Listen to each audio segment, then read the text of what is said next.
Hello friends, अभी अभी मैंने मुसाफिर कैफ़े देखा है। एंड अभी इसके लाइक 8 एपिसोड्स थे एंड मैंने 8 एपिसोड्स अभी ख़त्म किए हैं। तो भाई, फर्स्ट ऑफ ऑल ये मैंने देखा क्योंकि इंस्टाग्राम पे बहुत ही वायरल इसके रील्स चल रहे थे। But again the problem is इसका एंडिंग कुछ मुझे ठीक नहीं लगा, और इसका एंडिंग इस तरह से क्यों किया गया है। तो आज हम यही डिस्कस करेंगे वीडियो के बारे में, सॉरी इस वेब सीरीज़ के बारे में, कि एंडिंग ऐसी क्यों है और क्या हो सकता था। सो गाइस, एंडिंग इस तरह से है कि फर्स्ट ऑफ ऑल अगर आपने वेब सीरीज़ देखा होगा तो ही वीडियो देखना, या फिर मत देखना क्योंकि आपको स्पॉइलर मिल जाएगा। सो बेसिकली क्या होता है कि चंदर, सुधा एंड विनीत एंड ऑल्सो प्रीति के बीच में जो स्टोरी है, ये 4 लोगों की स्टोरी है बेसिकली। सो क्या होता है कि सुधा और चंदर जो होते हैं, ये दोनों शादी के सिलसिले में मिलते हैं एक कैफ़े पर। भोपाल में मिलते हैं ये लोग। और होता ऐसा है कि सुधा जो होती है वो लॉयर होती है और उसका शादी करने का कोई भी प्लान नहीं होता है। और जो चंदर होता है, चंदर का जो होता है उसको बहुत बहुत लाइक वो उसकी ज़िंदगी जो है वो शादी के अराउंड ही रिवॉल्व करती है, उसको शादी करनी ही होती है, इसीलिए वो लड़की ढूंढता है। एंड ये कुछ डेटिंग ऐप्स पे से मिलते हैं एंड फिर ये बातचीत करने के लिए मिलते हैं। एंड सुधा जो होती है वो बोलती है कि यार तुम इग्नोर कर दो, रिजेक्ट कर दो, मेरा जो प्रपोजल है वो मैं नहीं करूँगी, तुम अपने साइड से रिजेक्ट कर देना, क्योंकि मुझे अभी शादी में इंटरेस्ट है नहीं। और उसको इंटरेस्ट इसलिए नहीं होता है क्योंकि उसकी मॉम जो है वो अकेली होती है, उसके डैड की डेथ हो चुकी होती है और उसके मॉम की रिस्पॉन्सिबिलिटी उसके ऊपर होती है। और वो भी दूसरी बात है, उसके अपने अपने ड्रीम्स होते हैं। शी थिंक्स कि करियर पहले आता है, तो उसको करियर करना होता है। उस टाइम पे वो 24 ईयर्स की होती है। एंड चंदर का एज नहीं बताया गया है ऑलवेज, बट या वो भी कुछ थोड़ा सा उससे ज़्यादा हो सकता है, क्योंकि आफ्टर ऑल डेटिंग ऐप पे वो लोग मिले हैं एंड उसका कैरेक्टर भी उसी टाइप से दिखाया गया है कि उसको सेटल होना होता है, बस चंदर को बस सेटल होना होता है जल्द से जल्द। सो ऐसा है स्टोरी। फिर क्या होता है कि सुधा उसको रिजेक्ट कर देती है और वो भी उसको रिजेक्ट कर देता है। फिर बाद में सुधा उसको खुद कॉल करके बुलाती है, वो लोग वापस से मिलते हैं, उनका मिलना जुलना चालू हो जाता है। फिर एक बार क्या होता है कि सुधा और उसके रूममेट के बीच में, सुधा जो है वो पीजी में रहती है, तो सुधा और उसके रूममेट के बीच में होती है बहुत बहुत बड़ी लड़ाई, और रात के 2 बजे वो इसको, चंदर को बुलाती है लेने के लिए। फिर वो बोलती है कि अभी इस टाइम में मैं कहाँ जाऊँगी, तो मैं तुम्हारे घर पर शिफ्ट हो जाती हूँ। फिर होता ऐसा है कि वो उसके घर पे आती है, उसके घर में रहती है फ्री ऑफ कॉस्ट। वो लोग बातचीत करते हैं, ये वो उनका बहुत लाइक अट्रैक्शन हो जाता है उनका। ऐसे हो जाता है कि यार अच्छे दोस्त हो जाते हैं, बेस्ट फ्रेंड्स हो जाते हैं, सब कुछ ठीक चल रहा होता है। एंड देन वन टाइम ऐसे होता है कि वो लोग कपल की तरह बिहेव करना शुरू कर देते हैं। तो वो कपल की तरह बिहेव करते हैं। एक बार उसकी मॉम आ जाती है, किसकी मॉम आती है, चंदर की। तो मॉम चंदर की आती है, एक सरप्राइज काइंड ऑफ थिंग कि सुबह, क्योंकि क्या होता है कि ये लोग बोलते हैं कि हमें शादी नहीं करनी है, शादी नहीं करनी है। और चंदर की मॉम कहती है कि अरे शादी क्यों नहीं करनी है। और चंदर की मॉम जब पूछती है कि जो मैंने रिश्ता तुझे बताया था सुधा वाला, तो उन्हें उसका क्या किया। तो उसके बाद उसका जो चंदर होता है, चंदर उसके माँ को बोलता है कि नहीं, मैंने उसको रिजेक्ट कर दिया है करके। एंड जब इसकी माँ वहाँ पे आती है चंदर की, तो वो सरप्राइज हो जाती है, शॉक हो जाती है, क्योंकि चंदर और सुधा साथ में रह रहे होते हैं, राइट। तो उनको देख के वो शॉक हो जाती है एंड उसको पता चल जाता है कि ये लोग कुछ तो कर रहे हैं, इनका कुछ तो चल रहा है करके। एंड एक्चुअली होता ऐसा है कि उनको शादी करनी नहीं होती है, किसको, सुधा को एक्चुअली शादी नहीं करनी होती है। एंड चंदर जो है वो करना चाहता है उससे शादी यार, क्योंकि वो तो सेटल होना चाहता है लाइफ में। सो होता ऐसा है कि उसकी मॉम फिर उसको पूछती है, वो बता देता है कि उसको शादी नहीं करनी है, वो उसका कोई प्लान नहीं है। उसकी मॉम समझ जाती है कि सुधा का कोई भी सीरियस प्लान नहीं है इसको लेके। फिर वो चली जाती है घर पे वापस। एंड देन होता ये है कि इन दोनों को प्रमोशन मिल जाता है, लाइक चंदर को भी प्रमोशन मिल जाता है एंड सुधा को भी प्रमोशन मिल जाता है। बट चंदर जो है वो खुद का जॉब छोड़ देता है जस्ट बिकॉज सुधा के साथ उसको आना होता है। सुधा का जो प्रमोशन होता है वो मुंबई में होता है, उसको हाई कोर्ट के लिए कुछ जाना होता है, ऐसे उसने बोला है। तो मुंबई के लिए वो रेडी हो जाता है चंदर उसके साथ जाने के लिए। But Sudha at the same time कहती है कि तुम्हारे तो ड्रीम्स थे ना, तुम तो पहाड़ पे जाने वाले थे, तुम्हारे इतने सारे ड्रीम्स थे, तो मेरे लिए तो वो छोड़ नहीं सकते, राइट। तो ऐसे वो बोलती है उसको एंड वो लड़ाई करके, झगड़ा करके फिर निकल जाती है वहाँ से, ऐसे दिखाया गया है। एंड डायरेक्टली फिर 8 साल के बाद सुधा जो होती है वो उसके उसी मुसाफिर कैफ़े में आ जाती है देखने के लिए, मिलने के लिए। एंड तब उसकी लाइफ में एक्चुअली प्रीति वो होती है, एंड प्रीति को उसके लाइफ में आके हुए होते हैं 3 साल, एंड सुधा को उसकी लाइफ से जाके हुए होते हैं 8 साल। तो ऐसा है कि दोनों ने भी शादी नहीं की है अभी तक, और अभी वो प्रीति के साथ है। एंड वो जो सुधा होती है वो भी एक विनीत नाम के लड़के के साथ होती है।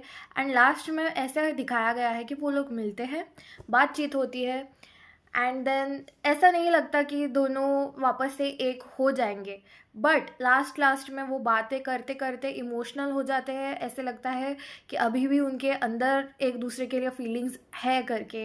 एंड इवन वो भी वही बोलता है उसको कि पिछली बार तुमने डिसाइड किया था कि हर बार तुम नहीं डिसाइड कर सकती, इस बार मैं डिसाइड करूँगा जो मेरे लिए और जो हमारे लिए सही है।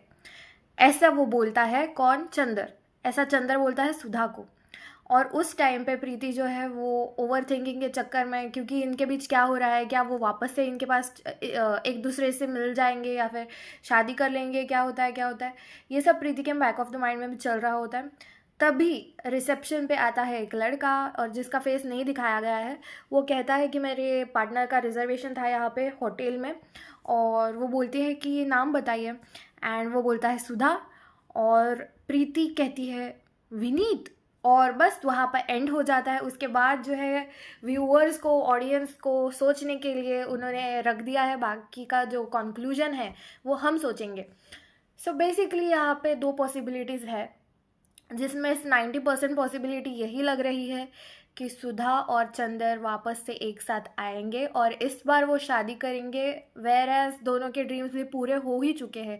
सुधा जो है वो अभी बहुत अच्छे टॉप पोजीशन पे है उसके लाइफ में। चंदर का जो ड्रीम था कैफ़े ओपन करने का, उसका नाम मुसाफिर रखने का, पहाड़ों में रहने का, वो भी उसने जी लिया है। तो यहाँ पे ये होता है कि शायद ये लोग अभी साथ में रह पाएंगे और रहेंगे, ऐसे मुझे लग रहा है। बट लास्ट में एक पता नहीं चला कि प्रीति को विनीत के बारे में कैसे पता लगा, क्योंकि ऐसा नहीं दिखाया गया है कि सुधा ने प्रीति को विनीत के बारे में कुछ बताया है करके, और ज़्यादा उनका कुछ कॉन्वर्सेशन हुआ है ऐसा भी नहीं दिखाया है। तो बात यही है कि इसका सीज़न 2 आएगा या नहीं आएगा, बट आई थिंक इसका सीज़न 2 आएगा, क्योंकि इन्होंने क्लोजर नहीं दिया है। क्लोजर नहीं दिया है इसीलिए आएगा, और ऑडियंस जैसा इसको प्यार देंगी तो उसके ऊपर से पता लगेगा। वैसे तो बहुत ब्रेन रॉटिंग वेब सीरीज़ मुझे लगी, क्योंकि अगर तुम्हारा एक चैप्टर एंड हो चुका है लाइफ में से, माना कि तुमने बहुत दिल से प्यार किया था उस शख्स को, पर ठीक है वो चैप्टर अभी एंड हो चुका है, उसको 8 साल हो चुके हैं। उसके बाद तुम्हारे लाइफ में जो आया, जो रुका है, जिसने तुम्हारे अप्स एंड डाउन्स देखे हैं, जिसने तुम्हारे अप्स एंड डाउन्स में तुम्हारा साथ दिया है, उसको तो तुम नहीं छोड़ सकते किसी तुम्हारा पास्ट का लव वापस से आया है इसीलिए। क्योंकि जब you were at your lowest तब तुम्हारे वो पास्ट के प्यार ने तुम्हारा साथ नहीं दिया, वो तो तुम्हें छोड़ के चला गया, राइट? तो अभी तुम्हारा कोई हक नहीं बनता है कि तुम अभी जिसने साथ दिया है उसका दिल तोड़ो। तो मुझे तो यही लगता है कि चंदर ने प्रीति को चूज़ करना चाहिए यहाँ पे, ना कि सुधा को। और अगर उसको सुधा को चूज़ करना ही था तो उसने प्रीति के साथ मूव ऑन नहीं करना चाहिए था, इज़ वॉट आई थिंक। और अभी मुझे ऐसा लगता है कि 3 साल प्रीति ने भी गुजारे हैं चंदर के साथ में, और उसको एक इनसिक्योरिटी है कि यार चंदर इतना उस लड़की में इन्वॉल्व था और है, क्योंकि उसने जो भी पागलपन देखा था वो सब उसने सुधा के साथ देखा था। वो सब जो जो जो हम कहते हैं ना यार कि तुम्हारे लव्ड वंस के आसपास में ऐसे पागलों जैसे बिहेव करते हो, बहुत ही इमेच्योर रहते हो, वो सब वो सुधा के साथ था। बट अभी वही है कि प्रीति डरी हुई है कि यार ये क्या हो रहा है। एंड लास्ट में उसने ये भी दिखाया कि जो रिंग उसको प्रपोज करने के लिए वो यूज़ करने वाला था वो खुद प्रीति ने देख ली है। तो शायद ये कुछ कनेक्शन बना रहा है कि नहीं यार, मतलब वो उसको प्रपोज तो नहीं करेगा अभी, क्योंकि उसने ऑलरेडी रिंग देख लिया जो उसने उसको गिफ्ट करना चाहिए था। जो चंदर ने प्रीति को प्रपोज करके जो रिंग देना चाहिए था वो उसने खुद देख लिया, उसको मिल गई वो ring. So it is like ऐसा क्लोजर दिया है ना इन लोग ने कि शायद सुधा और चंदर वापस आ रहे हैं एक साथ। But I would not recommend कि ऐसा हो जाए। बट पता नहीं यार इसका सीज़न 2 आएगा या नहीं आएगा। बट क्लोजर तो इन्होंने वैसे उस टाइप का दे दिया है कि मुझे अभी क्या लगता है, इसके बहुत सारे सिनेरियोस बन चुके हैं। फर्स्ट सिनेरियो में सुधा और चंदर ये दोनों साथ में आ सकते हैं, और विनीत और प्रीति इन दोनों का कुछ हो सकता है, या फिर विनीत और प्रीति कुछ बचपन के चाइल्डहुड फ्रेंड्स हो सकते हैं। क्योंकि कैसे होता है कि वो उसको पहचान लेती है विनीत, और ऐसे लगता है कि वो प्रोसेस कर रही है कि यार इसका आवाज़ कहीं पे सुना है, और उसका फेस भी नहीं दिखाया है। तो ऐसे लगता है कि वहाँ पे उस टाइप में उन्होंने क्लोजर दिया होगा कि ये दोनों स्कूल फ्रेंड्स हैं, एंड शायद ये लोग बिछड़े होंगे सेम रीज़न की वजह से। तो ऐसा भी हो सकता है कि ये दोनों का लव लाइफ चालू हो गया, एंड ये दोनों का लव लाइफ चालू हो गया, and both are happy. But again ऐसा होता है कि हमने यार जिससे प्यार किया है उसको हम नहीं भूल सकते, पता है, बट अगेन वो एक चैप्टर था लाइफ का, वो पूरी की पूरी लाइफ नहीं थी। तो मुझे लगता है कि वो चैप्टर उसका एंड हो चुका है चंदर का वहीं पे, तो उसने सुधा को वापस अपनी लाइफ में नहीं लाना चाहिए। ठीक है, बात हुई, मिले, बट वापस से उससे एक्सपेक्टेशंस नहीं रखने चाहिए, एंड शादी वादी ये वो नहीं करना चाहिए। बस मुझे तो ऐसा ही लगता है। और पता नहीं भाई इसका क्या एंड है, बट मेरे तो कुछ समझ में ही नहीं आया। मैं खुद गई यूट्यूब पे देखने के लिए, बट मुझे ऐसे लगता है कि शायद प्रीति विनीत को जानती है पहले से, ऐसा भी लग रहा है। और मेरे दिल में प्रीति के लिए यार एक सॉफ्ट कॉर्नर बन चुका है। मुझे नहीं चाहिए कि प्रीति रोए उस शख्स के लिए, क्योंकि प्रीति प्रीति उससे बहुत प्यार करती है, और प्रीति ने उसको बोल भी दिया कि चलो, इट इज़ लाइक वो टेस्ट ले रही है अपने प्यार का कि तुम जाके उससे मिलो। क्योंकि शायद प्रीति जानती है कि अभी वो उससे उसी से प्यार करता है और वो उसको नहीं छोड़ेगा, तो इसीलिए शायद प्रीति ने उसको भेजा होगा। बट अभी अगर चंदर ने ऐसे बोला है कि इस बार मैं डिसीजन ले लूँगा, तो वापस से वो एक, पता नहीं, मतलब शायद वो दोनों वापस से साथ में आ जाएंगे, और प्रीति यार फिर अकेली रह जाएगी। तो मुझे नहीं चाहिए प्रीति अकेली रह जाए, क्योंकि सुधा और विनीत का तो चल ही रहा है ना। बट ये भी नहीं पता कि विनीत सिंगापुर छोड़ के यहाँ पे क्यों आया। सो बहुत ही कॉम्प्लिकेटेड एंडिंग दिया है यार मेकर्स ने। ऐसे क्यों किया पता नहीं। ऑफ कोर्स ऐसे इसीलिए किया है क्योंकि लोग सोचेंगे, लोग वीडियोस बनाएंगे इसके ऊपर, और उनको लगेगा यार हाँ चल गया अपना ये जो वेब सीरीज़ है वो, तो और एक बनाएंगे। वैसे उन्होंने एक उसमें डायलॉग भी मेंशन किया है जो कि काफ़ी फेमस हुआ है, काफ़ी रिलेटेबल लग रहा है सबको।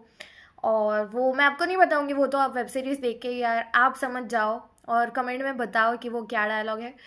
बस यही था एंडिंग एक्सप्लेनेशन कि ये चीज़ें हो सकती है या हुई होगी। लाइक ठीक है, वो लोग साथ में अगर खुश होंगे तो चले गए होंगे, बट मुझे पर्सनल ओपिनियन से ऐसे लगता है कि उसने वो नहीं करना चाहिए। सुधा का चैप्टर उसकी लाइफ से एंड हो चुका है, तो उसने लेट गो कर देना चाहिए, और वो प्रीति के साथ खुश है अगर, तो प्रीति के साथ ही उसने अभी ज़िंदगी पूरी बितानी चाहिए। और अगर उसको प्रीति नहीं चाहिए थी तो उसने वेट करना चाहिए था सुधा का, या फिर उसने वापस से ट्राई करना चाहिए था सुधा को मिलने के लिए। तो बस यही कहना चाहूँगी। तो वीडियो पसंद आई हो तो लाइक करना, शेयर करना, कमेंट करो यार।